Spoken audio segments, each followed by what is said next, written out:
네, 여야 공천 작업이 막바지에 이르면서 대진표가 갖춰지고 있습니다. 벌써 뜨거워진 서울 최대 격전지 살펴보겠습니다. 먼저 운동권 맞대결, 이제 이렇게 표현할 수 있죠. 서울 마포을입니다. 자, 이 내용 보면은 이렇게 돼 있습니다. 누구에게 투표하시겠습니까? 했더니 정청래 더불어민주당 후보에게 49, 함은경 국민의힘 후보에게 33, 장혜영 녹색정의당 후보에게 5. 이제 이런 여론조사 결과가 나왔습니다. 자, 체육장님, 오차 범위 밖이라고 이제 할 수가 있겠는데요. 이거 어떻게 해석해야 됩니까? 뭐 잘 아시다시피 저 지역은 정청래 의원의 아성과 같은 지역이고요. 그다음에 네. 함은경 씨는 뭐 얼마 전에 뛰어든 그런 상황이죠. 네. 그리고 이제 저 지역의 지역구도나 이런 걸 봤을 때는 뭐 정청래 의원이 훨씬 더 유리한 지역이고. 네. 과거에도 보면 정청래 의원의 득표율이 상당히 저기서 높았습니다. 네. 그런 점에서 본다면 이제 함은경 씨가 얼마나 이제 추격을 하느냐 뭐 이런 거에 달려 있기는 한데 네. 저 지역 자체의 특성, 그다음에 정청래 이제 의원이 가지고 있는 민주당 지지자들, 왜냐하면 지난번에 그 전당대회에서도 그 최고위원 선거에서 1위를 한 사람입니다. 아마 그런 지명도 뭐 이런 것들 때문에 함은경 후보가 상당히 힘겨운 싸움을 벌여야 할 상황이 아닌가, 그렇게 판단이 됩니다. 네, 한성훈 기자. 그런데 마포을 지역의 아파트 단지를 중심으로 어떤 변화의 조짐이 있다고 그래요? 예, 정청래 최고위원의 이 야성이 있는 지역구긴 하지만 서울 마포을이 최대 격전지로 떠오르고 있는 면도 있습니다. 네. 이 아파트 단지 중심으로 국민의힘 바람이 시작됐다, 이런 평가가 나오고 있는 건데요. 그동안 마포을은 말씀하신 것처럼 이 전통적인 민주당 강세 지역구였습니다. 이 정청래 최고위원이 17대 처음으로 승기를 잡은 2004년 이후에 이 강용석 의원을 제외하면 세 차례 총선을 민주당이 승리한 바 있습니다. 그런데 이 신축 아파트가 들어서면서 이 주민 구성이 바뀌고 있고, 또 문재인 정부 부동산 정책 실패가 영향을 끼칠 수 있다, 이렇게 정치권은 분석하고 있는데요. 2021년 서울시장 때도 이 보궐선거에서 한동을 제외하면 모든 행정동에서 이 오세훈 후보가 좀 표를 많이 받았었고, 또 지난 대선 때도 두 동에서 윤석열 후보가 이재명 후보를 누른 바 있습니다. 그래서 만약 마포을에서 민주당 기세가 좀 꺾이면은 좀 이어 꺾인다, 그렇게 치면 이 마포갑이나 이 한강벨트에서도 굉장히 유의미한 성과를 얻을 수 있다, 이렇게 해석이 나오고 있습니다. 네. 녹색정의당의 장혜영 의원은 정청래 왕국을 해체하겠다 라면서 출마 선언을 했습니다. 듣고 오시죠. 저는 22대 총선에서 녹색정의당의 후보로서 서울 마포을 지역구에 출마합니다. 누군가는 이렇게 말합니다. 마포는 어차피 정청래 왕국이다. 이번 총선은 과거 대 미래의 싸움입니다. 낡은 과거 운동권과 도전자 미래 일꾼이 맞붙는 싸움입니다. 정청래 왕국에 과감히 도전하는 도전자로서 용기를 내보려 합니다. 네, 김보련하님, 네. 장혜원 후보 이제 그 원래 네. 장애인 인권 운동도 오랫동안 했고요. 네. 연세대학교 다니다가 중퇴를 해서 또 화제가 됐던 네. 분이기도 한데 네. 어떻게 보십니까? 뭐 굉장히 훌륭한 국회의원이라고 저는 개인적으로 생각을 하는데 예. 어쨌든 수도권에서는 이 중앙 이슈를 생산할 수 있어야 돼요. 근데 네. 그런 이슈를 생산할 수 있는 정도의 정치력이 아직은 있다고 보여지지 않기 때문에 네. 격차가 이렇게 크게 나 있는 상황에서는 큰 변수가 되기는 좀 어려울 것 같다, 이런 생각이 들고요. 네. 만약에 함은경 후보가 격차를 만약에 따라잡아가지고 굉장히 좁혀지는 상황으로 온다 네. 하면은 그때는 굉장히 변수가 될 수 있는데 네. 그 변수도 어떤 변수냐? 정청래 의원과 단일화, 이런 어떤 변수지. 네. 그 장혜영 의원이 만약에 사퇴를 하거나 이런다고 해도 그 표가 네. 함은경 후보에게 갈 표들은 아니라고 보여지기 때문에 네. 결국에는 제가 볼 때는 아주 좁혀져서 뭐 정청래 후보가 단일화를 해야만 승리를 할 수 있는 상황까지 가야 뭐 변수가 좀 될 수 있지 않을까, 저는 개인적으로 이렇게 생각합니다. 그렇군요. 성 의원님, 이제 장혜원 의원도 야권이기는 하지만 같은 야권의 정청래 의원을 견제할 수 있을 정도는 아닐 것이다, 이런 의견인데요. 같은 의견이세요? 근데 이제 뭐 아까 전에 자료화면에서 나왔던 장혜원 그 의원의 메시지를 생각해 보면은 그래서 제가 봤을 땐 새로운 어떤 시대 흐름에 걸맞는 측면도 있어가지고 충분히 또 견제할 수 있는 역할이 될 수 있지 않을까 싶습니다. 네. 낡은 운동권이라고 하는 표현을 이제 쓰시는데 그거 자체가 어떻게 보면 이번 총선에서 가장 큰 지금 화두가 되고 있는 부분이겠죠. 네. 그것뿐만 아니라 마포일 자체가 아까 이제 얘기가 나왔던 것처럼 개발 이슈 문제도 있고 그리고 시대 자체가 젊은 층 위주로 또 이제 바뀌고 있다 보니까 네. 충분히 그런 차원에서 제가 봤을 때는 장혜원 의원 같은 경우도 역할을 할 수 있지 않을까. 그리고 그 역할이 아마 정청래 후보에 대한 또 견제 역할을 할 수 있지 않을까 싶습니다. 네. 자, 마포을과 함께 한강 벨트로 불리는 곳 중에서 또 뜨거운 곳이 있죠. 바로 광진을 지역입니다. 고민정 민주당 의원이 서울시 정무부시장을 지낸 그러니까 오세훈 시장 계열이라고 이제 우리가 흔히 얘기를 하는데 오신환 전 의원과 맞붙습니다. 내용 보겠습니다. 이렇게 되어 있습니다. 누구에게 투표하시겠습니까? 고민정 더불어민주당 후보 44%, 오신환 국민의힘 후보 37%, 그다음에 진보당 무소속 뭐 이런 순서로 박대희 서정민 후보가 있는데요. 이 내용 자, 최 국장님 어떻게 해석해야 됩니까?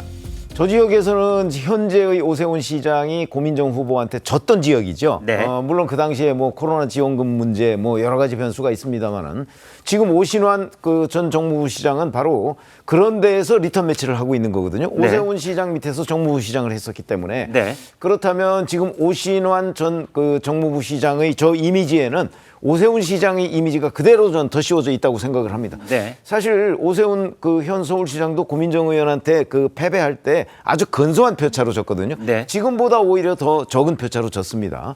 그러니까 그런 정도에서 이제 오신환 그 전 부시장이 본인의 개인 역량을 발휘해서 지금 고민정 의원을 따라잡아야 되는 상황이죠. 그런데 저 광진을 지역은 원래 국민의힘에는 좀 불리한 지역입니다. 네. 그러니까 아마 오신환 전 부시장이 본인이 좀 보다 더 열심히 노력을 하지 않으면 쉽지 않은 지역인 거는 틀림없고 지금 여론조사 저 내용을 보더라도 그런 내용을 우리가 충분히 파악할 수 있는 대목이라고 생각합니다. 고민정 의원은 민주당 지도부인 최고위원직에서 물러났는데 이재명 대표와 홍익표 원내대표가 복귀해달라고 설득 중이라고 합니다.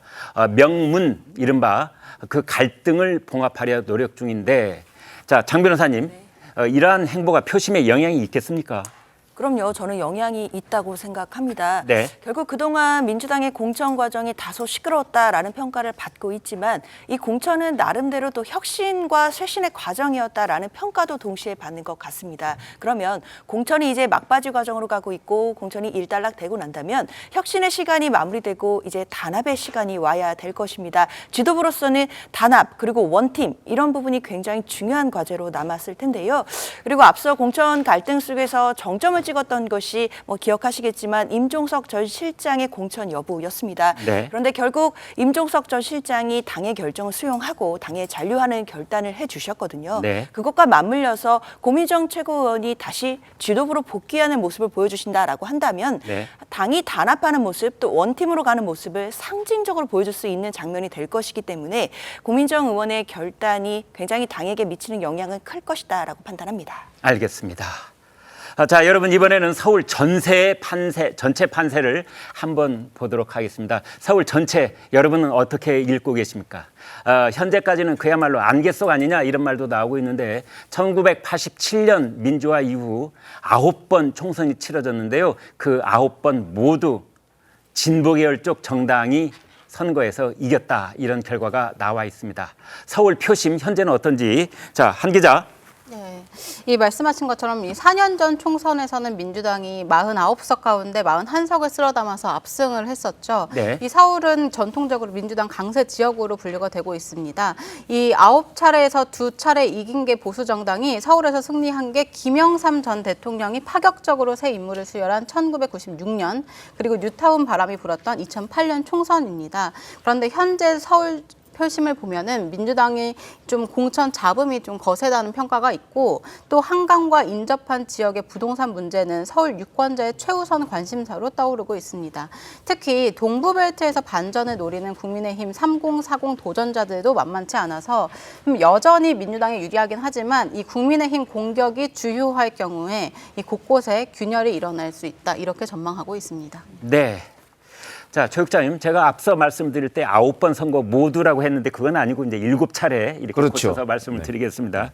자, 이런 현상이 벌어지고 있는데 이제 또 민주당 전체의 공천 과정을 보면은 친윤계가 거의 다 공천 본선행에 올라 있는 것 아니냐 이런 분석이 나와 있더군요. 그렇죠. 아니 국민의힘의 경우를 지금 말씀하시는 것 같은데 국민의힘의 경우에 사실은 이제 윤석열 용산 대통령실에 근무했던 뭐 수석이라든가 아니면 비서관급에서는 상당수가 국민의힘에서 유리한 지역에 공천을 받았고요. 네. 반면에 이제 행정관급 이쪽에서는 이제 뭐 경선에서 진다든가 아니면 단수 추천을 못 받은 경우나 아니면 국민의힘으로서는 험지에 공천받은 경우가 대단히 많았어요. 네. 그러니까 이제 우리가 언론에서는 친윤이라고 하면 뭐 행정관급까지 계산하지는 않거든요. 네. 그러니까 이제 대략 비서관급 이상 그리고 눈에 띄는 인물들 이렇게 보면 네. 친윤 불패 아니냐 이런 얘기를 이제 국민의힘 공천에서 할 수밖에 없는 거죠. 네. 예를 들어서 장제원 의원을 빼고서는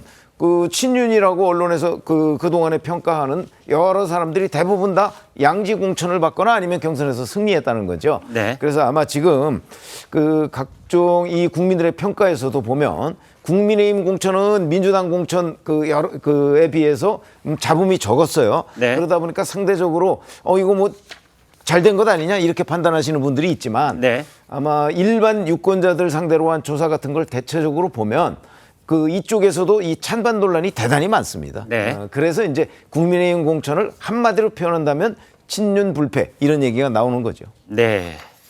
자, 한성원 기자, 이재명 대표 기자회견 중에 뭐 이 패륜 공천 이런 말이 나왔다고 그래서 지금 여러 가지 얘기가 오가고 있는데 거기에 대해서 이거 어떻게 봐야 되는 건지 설명을 좀 해주세요.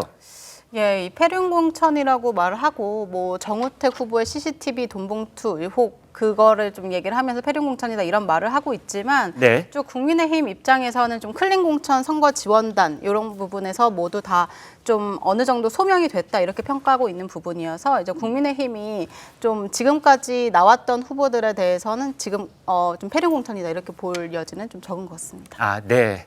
그래서 오늘 뜨겁게 논란이 되고 있는 화두 중에 하나가 어느 쪽이 패륜이냐. 네. 결코 아름답지 못한 말이 지금 여야 공방 속에서 계속 등장을 하고 있습니다. 그래서 더불어민주당은 국힘 쪽을 향해서 패륜이다 하고 있고 또 이제 국민의힘은 그 말을 그대로 되받아서 민주당을 비판하고 있는 그런 양상이 벌어지고 있습니다.